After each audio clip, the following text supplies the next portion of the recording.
최근 20년간 전 세계에서는 석유 종말 시대에 대한 경고를 끊임없이 제시해오고 있습니다.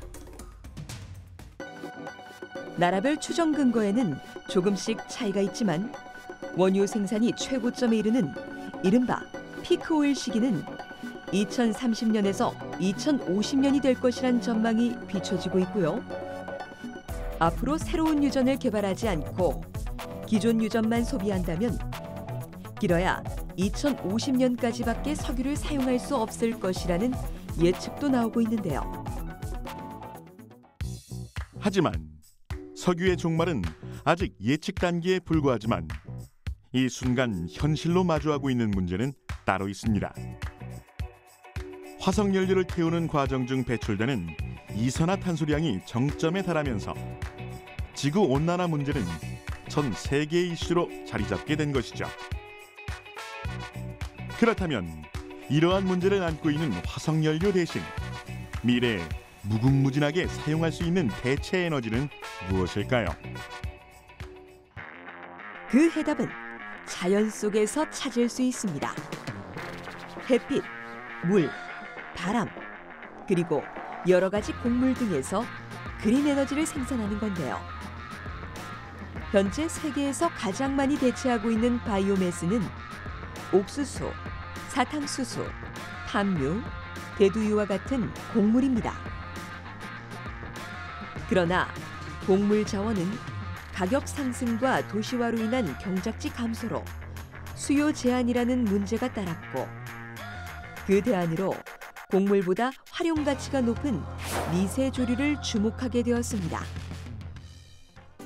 미세 조류는 광합성을 통해 이산화탄소를 포도당과 산소로 전환하여 에너지원으로 사용하는 단세포 생물입니다. 미세 조류가 저장하고 있는 중성 지방을 짜내어 바이오 디젤의 원료를 얻을 수 있죠. 미세 조류의 가장 큰 특징은 육상 식물보다 성장 속도가 빨라 연중 20회 이상 생산할 수 있다는 점, 그리고 배양 조건에 따라 체내 최대 70%까지 지방을 축적할 수 있다는 점입니다. 바이오매스는 쉽게 말해서 동식물체랑 미생물 등의 어떤 다양한 생물체로부터 유래한 유기물체이기 때문에 현재 우리가 사용하고 있는 원유와 그 물리화학적 특성이 아주 유사하다고 할 수 있습니다. 따라서 그 에너지 자원으로서 언제든지 재생 가능하고 친환경적이기 때문에 환경 문제와 에너지 고갈 문제에 대한 대비한 아주 미래지향적인 신자생 에너지 자원이라고 할 수 있습니다. 미세조류에서 오일을 뽑아내는 과정을 따라가 보겠습니다. 먼저 지질 생산성이 높고 생장 속도가 빠른 미세조류로 개량하기 위해 유전자 조작을 통해 형질을 전환하는 연구가 기본으로 이루어지고 있는데요. 수십만 종의 미세조류 중에서도 가장 각광받는 종류가 클로렐라라고 합니다. 클로렐라는 한 마리를 일주일간 배양하면 약 10만 개의 개체수로 늘어날 정도로 번식력이 우수하고 지질도 풍부해 바이오 디젤의 원료로 가장 적합하기 때문이죠. 실험실의 배양장에서는 미세조류 균주들의 성장력을 검증하기 위해 빛, 온도 등의 다양한 환경을 조성하여 모니터링을 합니다. 그런데 고작 이 정도의 양에서 기름을 추출할 수 있겠냐고요? 더 많은 양의 미세조류를 원한다면 웰컴 투 미세조류 워터파크! 거대한 수조에서 돌고 도는 녹색물 100m부터 1톤, 10톤에 이르는 배양 수조에서 미세조류들이 쑥쑥 성장하고 있습니다. 양쪽 끝부분에 곡선 모양의 플로우 디플렉터를 설치하여 미세조류가 켜켜이 쌓여 생장이 멈추는 데드존을 방지하고 있고요. 물레방아처럼 돌아가는 수차는 미세조류들의 성장을 일정하게 유지하는 역할을 한다고 합니다. 10톤의 배양수조 3개를 가동했을 때 한 달 평균 약 50kg의 건조 미세조류를 얻을 수 있다고 하고요. 미세조류의 지질 함유량을 30%로 가정했을 때 평균 150리터의 바이오 디젤을 추출할 수 있다고 합니다. 자, 미세조류 여러분, 물놀이는 이제 그만. 워터파크에서 쑥쑥 성장한 미세조류에서 이제 기름을 뽑아보겠습니다. 물기를 제거하고 농축 과정을 거쳐 뽀송뽀송하게 건조한 미세조류를 믹서로 곱게 갈아줍니다. 이렇게 추출한 기름은 산소를 포함하고 있어 그 자체론 연료로 사용할 수 없기 때문에 산소 제거와 함께 석유와 비슷한 성질로 전환하는 촉매 과정을 거쳐 바이오 디젤로 거듭나게 됩니다. 우리나라의 경우 연구 개발의 후발국임에도 불구하고 현재 관련 기술을 선도하고 있는 미국의 약 한 80~90%의 정도의 기술 수준을 보이고 있기 때문에 앞으로 꾸준히 연구 지원을 하고 기술 개발을 하면 2030년 정도에는 상용화의 가능성이 있을 것이라고 예상하고 있습니다. 환경 문제와 미래 연료 걱정을 해결해줄 녹색의 연금술사 미세조류. 그 무한한 가치를 기대해 보겠습니다.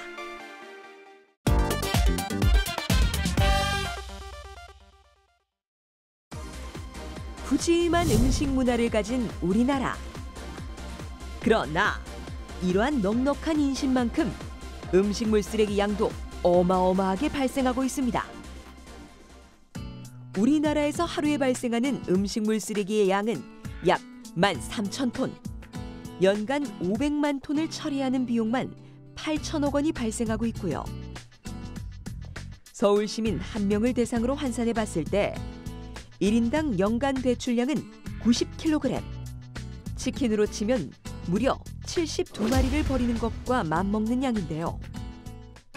이처럼 식량 자원의 낭비와 또 음식물 쓰레기로 인한 온실가스 배출, 수질과 토양 오염 등을 따져본다면 매년 20조 원의 경제 손실을 낳고 있는 셈이라고 합니다.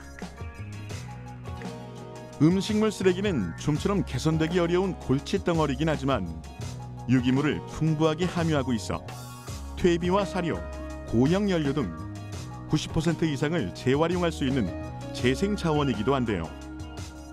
그러나 높은 수분을 함유하고 있는 우리나라 음식물 쓰레기의 특성상 퇴비와 사료로 사용되는 고형물은 단 20% 내외. 나머지 80%의 폐수는 그대로 바다에 배출하는 것으로 처리해 왔습니다. 하지만 음폐수는 일반 하수에 비해 오염도가 1000배 이상 높아 2013년부터 해양 배출이 전면 금지되면서 육상에서 음폐수를 처리하는 시설이 필요하게 되었는데요. 문제는 처리에 있어 막대한 비용이 든다는 것. 그리고 정화를 해도 음폐수는 딱히 쓸데가 없다는 것.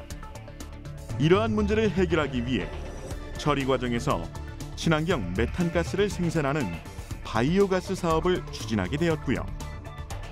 특히 음폐수를 이용해 만든 바이오가스는 다른 쓰레기로 만든 가스에 비해 불순물이 적어 자동차 연료 등의 에너지원으로 활용될 수 있어 높은 부가가치로도 기대해 볼 수 있다고 합니다.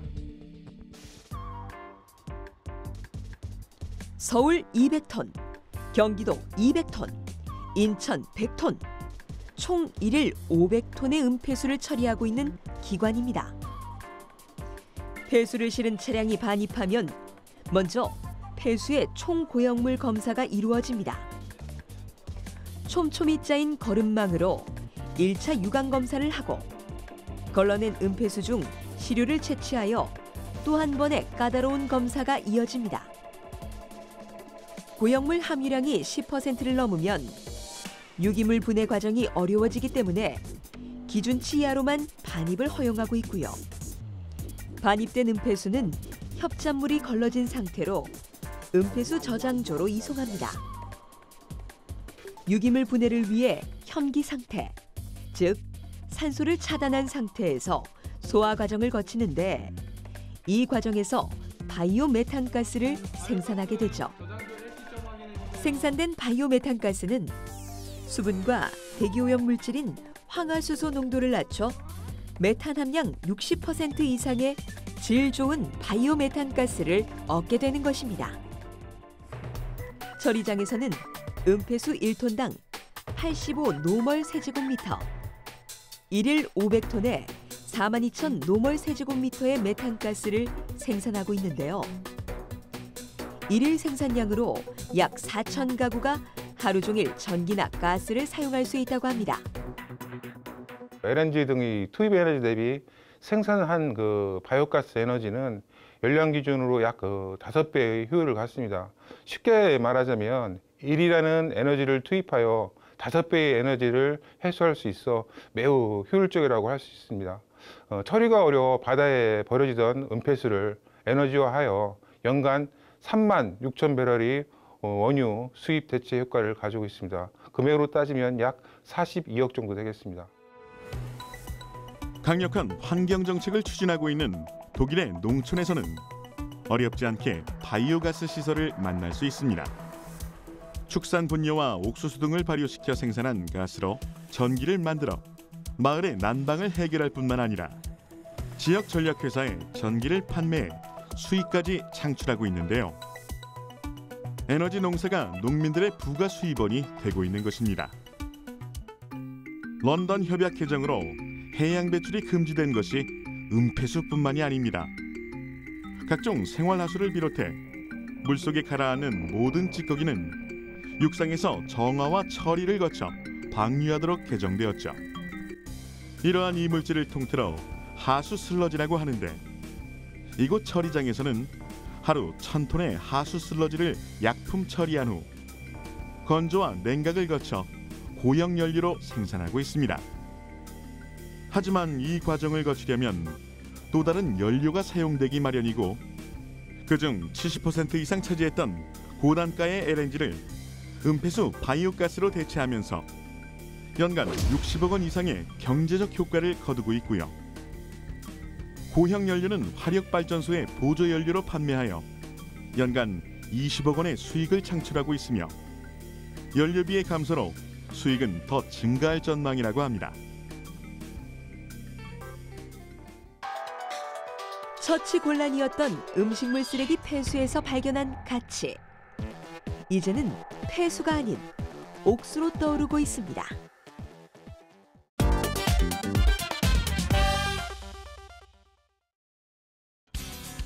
현대인의 일상생활은 에너지 없이는 상상할 수 없습니다. 이렇게 생활의 대부분을 차지하고 있는 에너지는 어디에서 오는 걸까요? 거대한 발전소에서 생산한 전기가 송전탑을 거쳐 각 가정에 보급되고 유조선에 실려 우리나라에 운반된 기름을 구매해서 사용하는 방법. 이것이 에너지에 대한 일반적인 개념이죠. 에너지가 우리 삶의 공기와 같은 존재라면 좀 더 가까운 곳에서 손쉽게 얻을 수 있는 방법은 없을까요? 에너지를 직접 수집해서 전기로 사용할 수 있는 기술, 바로 에너지 하베스팅입니다. 에너지 하베스팅이란 에너지를 공급하는 발전, 송전 등의 일반적인 시스템이 아닌 우리 주변에서 일상적으로 발생하는 미세한 열이나 진동으로부터 에너지를 얻는 기술을 말하는데요.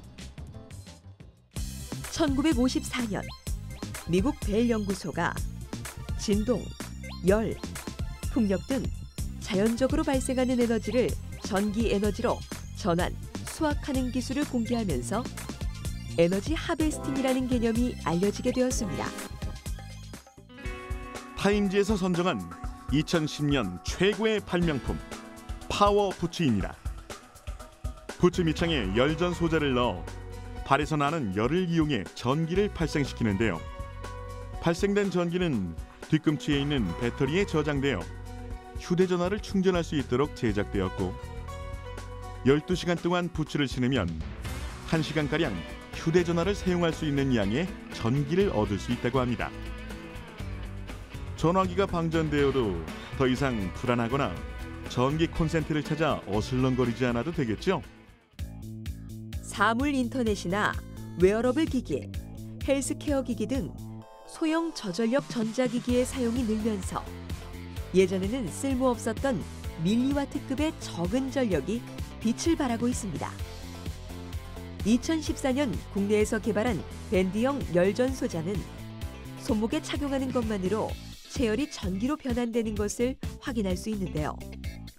체온을 받는 기기의 안쪽과 공기에 노출된 바깥쪽 온도차를 이용해 스스로 전기를 발생시키는 원리로서 온도차가 섭씨 17도 정도일 때 약 40mW의 전력이 생산될 수 있다고 합니다. 이 원리를 열전 효과라고 하며 물체의 온도차가 생기면 온도가 높은 쪽은 높은 운동 에너지를 갖게 되어 운동 에너지가 낮은 쪽, 즉 온도가 낮은 쪽으로 이동하면서 전류가 흐르는 것입니다.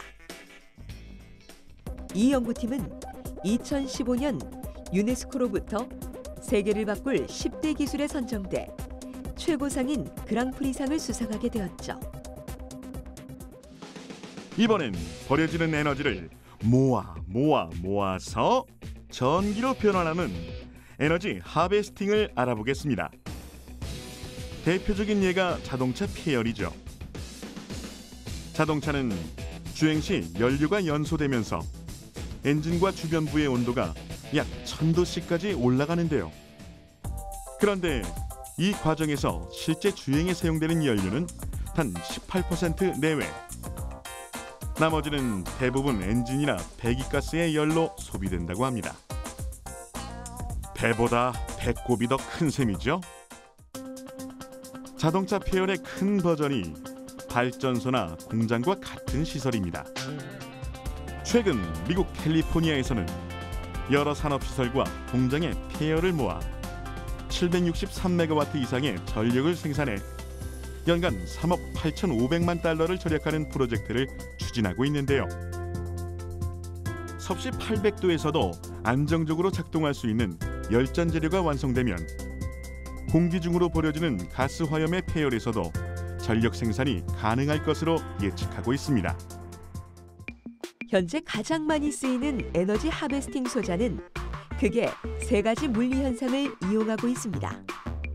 앞서 보았던 밴드형 웨어러블의 열전 효과 외에도 금속 등의 물질에 일정한 진동수 이상의 빛을 비췄을 때 물질의 표면에서 전자가 튀어나오는 광전 효과가 있는데요.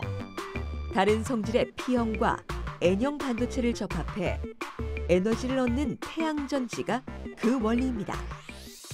또 어떤 물질에 힘을 가하여 물질을 누르면 양전하와 음전하가 나뉘는 유전 분극 현상이 일어나면서 전기가 흐르는 압전 효과가 있습니다.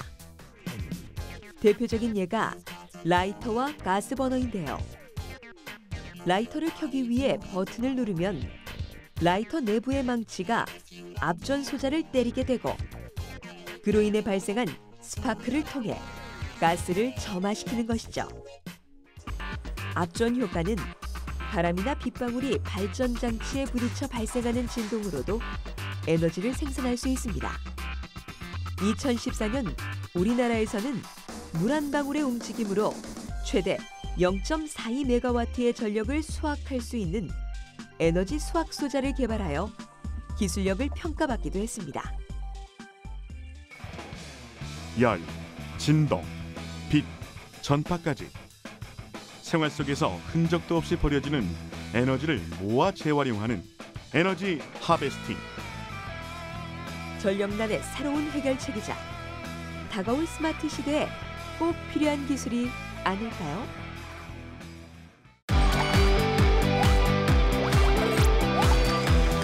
톡 쏘는 과학. 사이다. 아, 이게 벌써 999번째. 이 영화 주인공은 나야 나. 안녕하십니까, 천사번 지원자 톡톡씨입니다. 첨가번호 1004번 톡톡씨 준비해온 표정 연기 시작하세요. 기쁨, 슬픔, 화남. 그게 무슨 표정이죠? 아, 놀라는 표정입니다. 자네 지금 우리를 놀리는 건가? 얼굴 근육에 이상이라도 있는 거예요? 당장 나가세요. 아, 오늘은 인생 연기를 했다고 생각했는데. 아, 아니, 표정이랑 얼굴 근육이랑 도대체 무슨 관계냐고요.